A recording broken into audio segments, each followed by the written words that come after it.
Chers amis, merci d'accueillir le président du nouveau centre, Hervé Morin.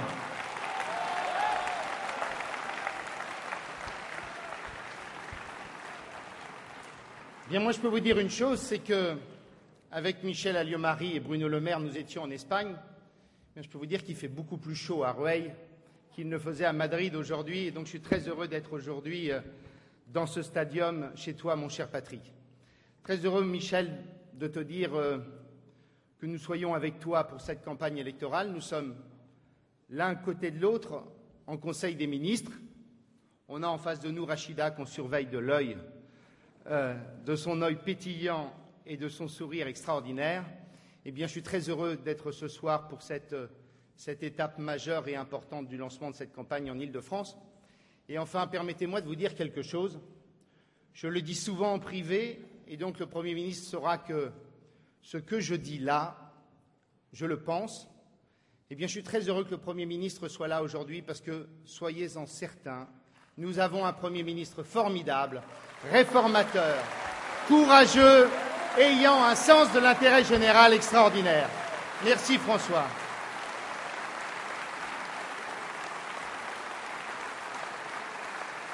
Alors, comme il est courageux, qu'il a un sens de l'intérêt général extraordinaire et qu'il a aussi du caractère, il m'a demandé de faire court parce qu'il m'a dit il y a encore Xavier Bertrand après toi, et donc je vais faire court.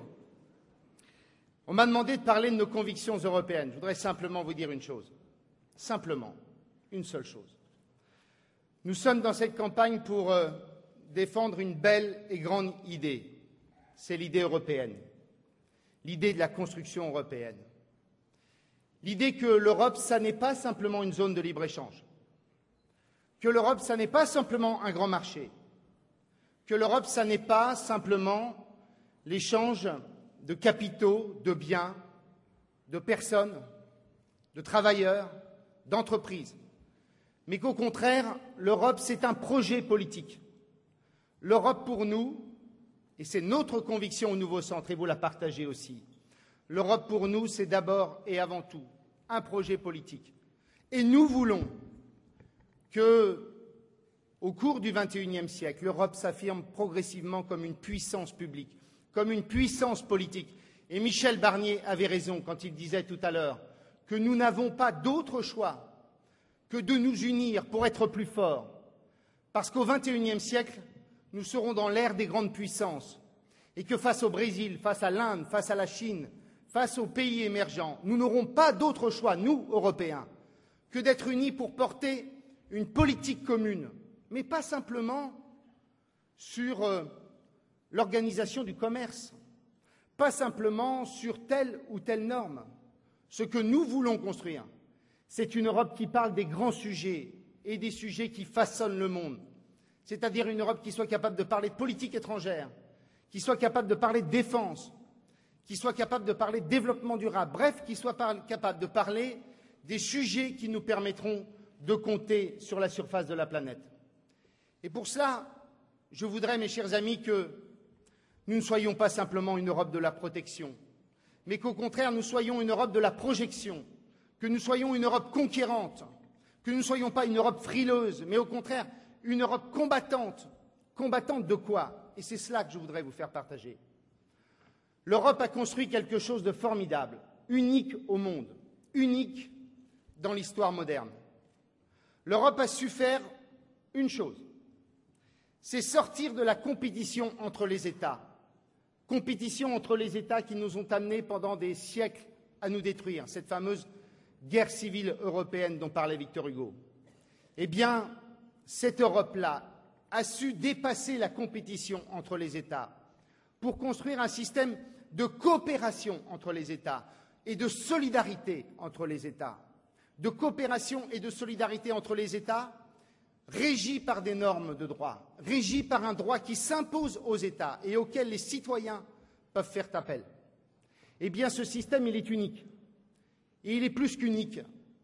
Ce doit être l'exemple pour le monde qui est à construire. Pourquoi ce doit être l'exemple? Parce que le système de compétition entre les États, à l'échelle du monde, et dans un monde qui est fini, dont on connaît les ressources naturelles, dont on sait que nous ne lutterons contre le réchauffement climatique que tous ensemble. Eh bien, dans ce monde fini, où il n'y a plus de nouvelles frontières, plus de nouvel horizon, où tout est définitivement cadré, eh bien, nous devrons sortir du système de compétition entre les États pour rentrer dans un système de coopération entre les États. Et rentrer un système de coopération entre les États, eh bien, c'est ce que les Européens ont su faire. Eh bien, les Européens ont un modèle, et ce modèle-là, c'est le modèle de référence qui doit façonner la planète au XXIe siècle. Et pour que nous puissions le porter, eh bien, nous devons être unis et nous devons parler de politique étrangère ensemble, de politique de défense, de ces grands sujets qui permettront aux Européens de compter. Et puis, mes chers amis, nous avons par ailleurs créé un modèle. Ce modèle de société, c'est le plus beau des modèles. Il n'y a pas de plus beau modèle pour l'homme. Oh, il n'est pas parfait. Le modèle américain a ses vertus, mais ça n'est pas le nôtre. Le modèle chinois, ça n'est pas le nôtre. Le modèle indien non plus. Et le modèle européen, c'est celui qui a su faire la meilleure conciliation entre l'économie de marché et les solidarités, entre le respect de la diversité et le principe d'égalité, entre le respect des libertés et les sécurités qui sont nécessaires. Eh bien, ce modèle de société-là, il est unique au monde. Et nous devons, là aussi, nous mettre en branle, être ensemble, Européens, pour non pas simplement le défendre, cessons de vouloir simplement construire des murailles, mais au contraire, pour le faire partager à l'ensemble du monde. Parce que je suis convaincu que si nous sommes unis, si nous sommes assez forts, eh bien, ce modèle-là est capable d'emporter face aux autres modèles émergents sur la planète. C'est pour cela que nous voulons une Europe politique. C'est pour cela que nous voulons une Europe conquérante.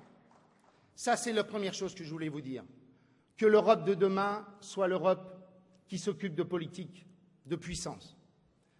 Le second sujet, c'est qu'il faut en effet, mon cher Michel, une Europe volontariste. Et ça veut dire quoi, une Europe volontariste?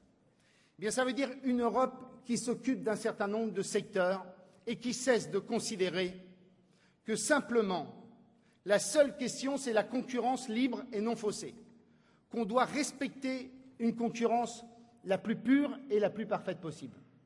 Eh bien, moi, je considère au contraire que nous devons nous occuper en Europe d'un certain nombre de sujets. Ces sujets, c'est quoi?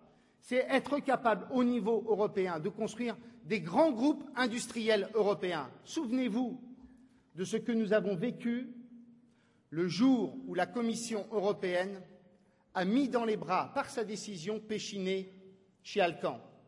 Un grand groupe industriel français comme Pechiney est devenu canadien parce qu'il ne fallait pas construire un système oligopolistique.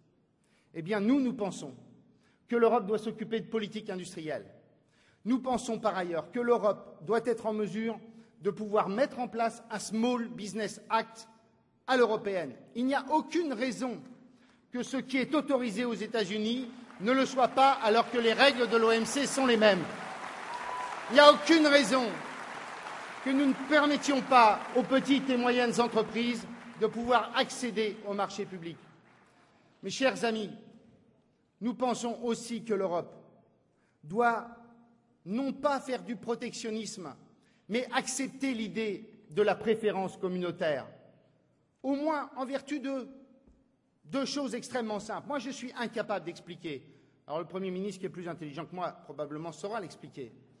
Mais je suis absolument incapable d'expliquer à un arboriculteur qu'il n'a pas le droit d'utiliser tel ou tel produit phytosanitaire quand, dans le même temps, les mêmes produits sont autorisés à l'importation pour les mêmes consommateurs. Si ça n'est pas bon pour la consommation, ça n'est pas bon que le produit soit effectué et produit en France ou que le produit soit produit à l'autre bout de la planète.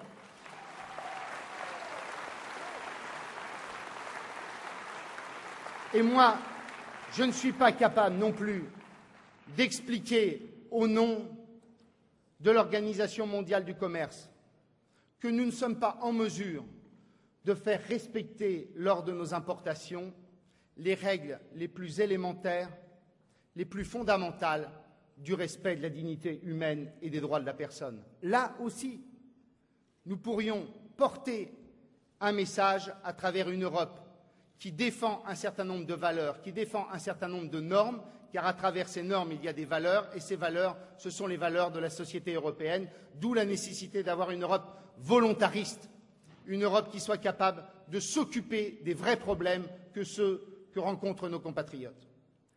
Enfin, mes chers amis, en conclusion, je voudrais vous dire 2 choses seulement. La première, c'est que nous allons avoir, pour cette élection européenne, un véritable défi.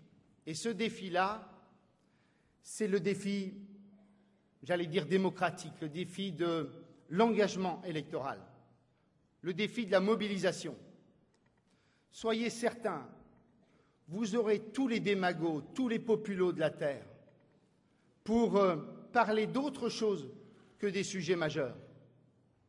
Et donc nous aurons, nous, à défendre avec conviction à la fois ce que nous avons fait sous la houlette et sous l'autorité du président de la République depuis 2 ans, et en même temps, nous aurons à défendre une conviction profonde de ce que doit être l'ambition européenne.